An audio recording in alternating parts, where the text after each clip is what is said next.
नमस्कार विद्यार्थी मित्रांनो, स्कॉलरशिप आणि बरंच काही या आपल्या यूट्यूब चॅनलमध्ये तुम्हा सर्वांचं मनापासून स्वागत. आज आपण मंथन परीक्षेसाठी इंग्रजीचा जो एक भाग आहे तो म्हणजे रायटिंग वर्ड रजिस्टर, म्हणजे एखाद्या व्यवसायामध्ये विशिष्ट स्वरूपाचे जे शब्द आहेत ते अधिक प्रमाणात वापरले जातात त्या शब्दांना त्या व्यवसायाचे रजिस्टर असे म्हणतात.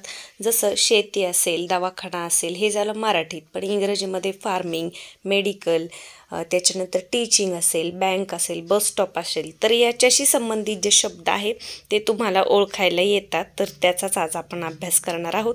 म्हणजे याच्यावरचे जे 2 मार्क्स आहेत ते तुमचे अगदी पक्के होतात.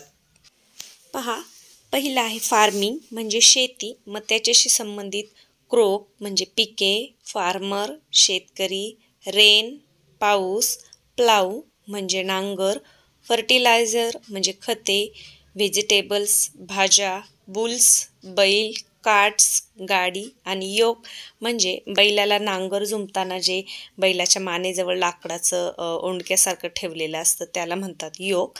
तर हे शब्द आहेत फार्मिंगशी संबंधित. आता हे शब्द तुम्ही 2-3 वेळा स्वतः म्हणायचे आहेत, नजरेखालून घालायचे आहेत, म्हणजे याच्यावरचा जर प्रश्न आला तर तुम्हाला तो अगदी लगेच 5 ते 10 सेकंदामध्ये त्याचं उत्तर तुम्हाला येतं. पुढे पहा, मेडिकल. आता मेडिकल क्षेत्राशी संबंधित हॉस्पिटल, कॅप्सूल, ट्रीटमेंट, डॉक्टर आणि नर्स.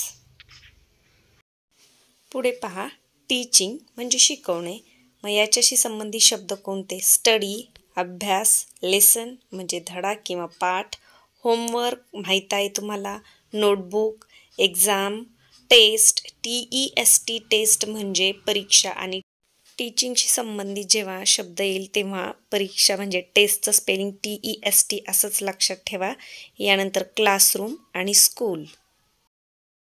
यानंतर गार्डनिंग म्हणजे बागकामाशी संबंधित शब्द पहा. फ्लॉवर्स आपल्याला माहिती आहे, फुले. नर्सरी म्हणजे मराठीमध्ये याला आपण रोपवाटिका म्हणतो. प्लांट्स झाडे, सॉईल जमीन, आणि गार्डनर म्हणजे माळी जो झाडांची किंवा बागेची देखभाल करतो तो. पुढचा शब्द आहे बँक. अकाउंट म्हणजे खाते, मनी पैसे, बॅलन्स म्हणजे शिल्लक किंवा बाकी, शेअर म्हणजे भाग. यानंतर कॅशियर म्हणजे जो पैसे देणारा असतो बँकेमध्ये त्याला म्हणतात कॅशियर. तर हे शब्द लक्षात ठेवा. यानंतर बस स्टॉपशी संबंधित शब्द पहा. बस, ड्रायव्हर, ड्रायव्हरला मराठीत म्हणतात चालक, कंडक्टर त्याला म्हणतात वाहक, पेट्रोल, डिझेल आणि तिकीट.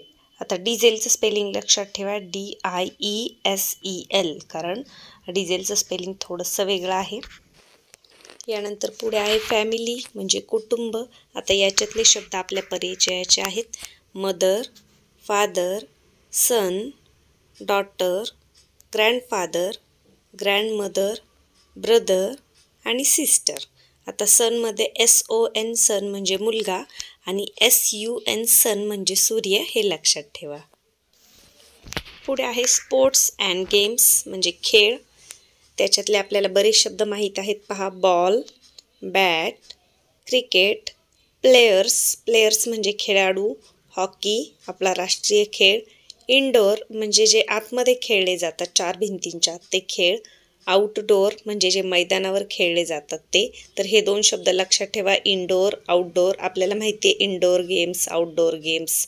यानंतर कबड्डी, फुटबॉल आणि अंपायर म्हणजे पंच. यानंतर पेंटिंग म्हणजे रंगकामाशी संबंधित पहा. Brush, colours, paints, green, white म्हणजे सगळी कलरची नावं येऊ शकतात, ब्लॅक. यानंतर पिक्चर्स म्हणजे चित्र, रेनबो, येलो, पर्पल. यानंतर पुढे फूड म्हणजे खाण्याचे पदार्थ.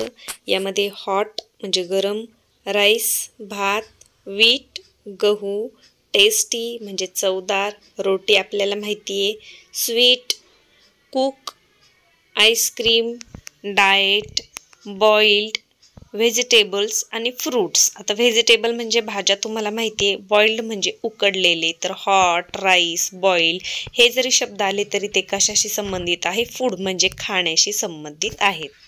आता याच्यावर प्रश्न कसा येतो पहा. Choose the word that is related to the farming, म्हणजे फार्मिंगशी संबंधित खालीलपैकी शब्द निवडा. पहा, A hospital, B plough, C bulls, D homework. मग आपला ॲन्सर काय असेल? हॉस्पिटल तर येणार नाही, होमवर्क पण येणार नाही, परंतु प्लाव म्हणजे नांगर आणि बुल्स म्हणजे बैल हे 2 शब्द येतील. म्हणजे ॲन्सर काय आहे? बी आणि सी.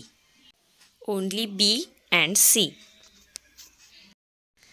चला तर मग आजचा व्हिडिओ तुम्हाला कसा वाटला लाईक करा, म्हणजे मला कळेल. हे जे शब्द आहेत ते 2-3 वेळा ऐका, पुन्हा पुन्हा म्हणा, म्हणजे याच्यावरचे जे प्रश्न येतील ते तुमचे अजिबातही चुकणार नाहीत. चला तर मग पुन्हा भेटूया पुढच्या व्हिडिओमध्ये.